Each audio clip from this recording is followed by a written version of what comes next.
video, we will look at the spelling variations, meaning differences, of regular verbs in the past tense.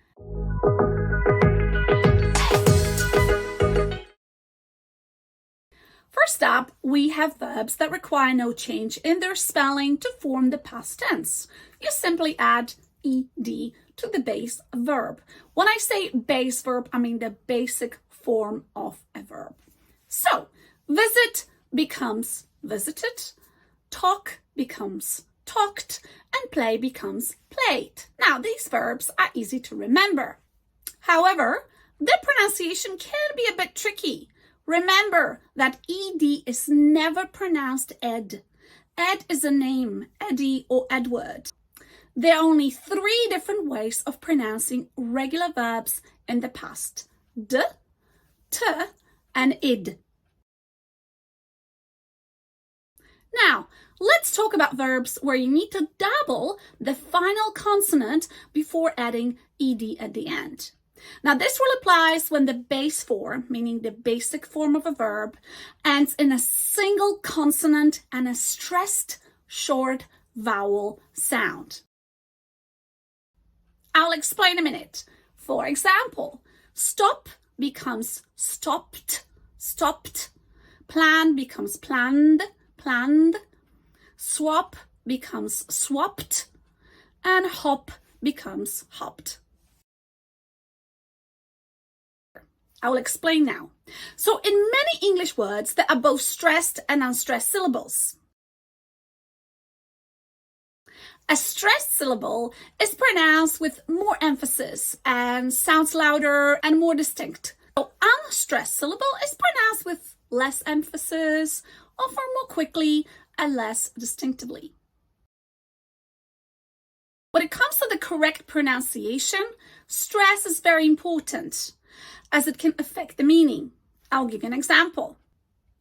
Content and content. Now, I can say I'm very content with my job, but if I'm asking about the content of something, I would ask, what's the content of this document? So you can see it's the same word, but we stress the syllables differently, and in that way, it's a different meaning. When you read the phonetic transcription, you can see that we apostrophe when the stress, meaning the emphasis, should take place. Now let's look at the short vowel sound. A short vowel sound refers to the way a vowel is pronounced in a word. Vowels. For example, in the word cat, the a has a short vowel sound.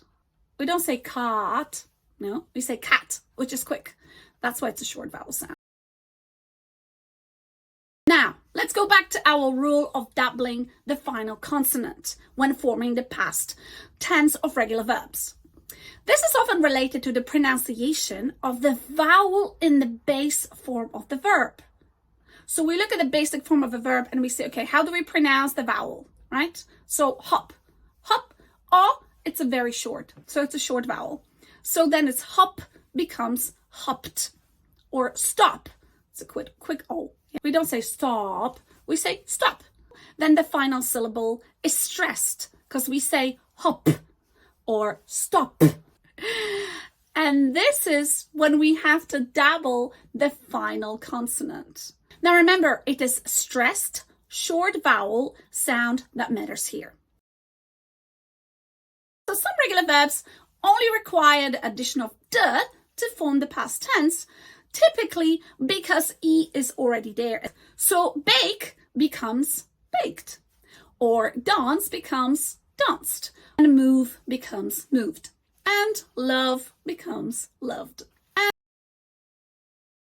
the next way of spelling is changing y into I before we add ed in the end. So study becomes studied, which is a difficult word. A lot of people mispronounce it. They say studied. No, it's study and studied. The next one is try. Try becomes tried.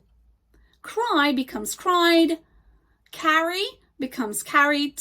And reply becomes replied. However, there are exceptions when Y stays Y and we do not change it into I. This usually happens when Y is preceded, meaning before Y we have a vowel. Remember vowels? For example, play becomes played. Pray becomes prayed.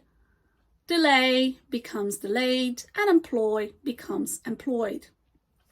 And you wouldn't pronounce any of these words differently. You wouldn't say employed. Now, it's important to remember this rule only applies to regular verbs. There are some irregular verbs which may trick you. Say, for example, say it's irregular, so it's going to be said. Or buy isn't regular, so we have to say bought. Another one, it's fly. Fly, it's irregular, so we have to say flew. To help you practice what you've learned, let's do some exercises together. So I will give you a verb and you tell me the past tense form. Carry. Carried, changing Y into I. Hop. Hop. Hopped, of course. Marry. Married. That's my dog. Shop. Can you even say the way I say it? Shopped. Spy. Spied. And say. Do you remember this one is irregular? So said. Now, I made a short video on when we pronounce ed as d, for example, played, or t, for example, talked, or id, for example, visited. I will make sure I'll leave the link in the comment section below. I hope you enjoyed this video and find it useful. If you did, make sure you leave a thumbs up, as it really helps to promote my channel and to promote my video. If you have any other requests or any questions, you know what to do. Let me know in the comment section. Thanks for watching, and I'll see you in the next video. Bye-bye.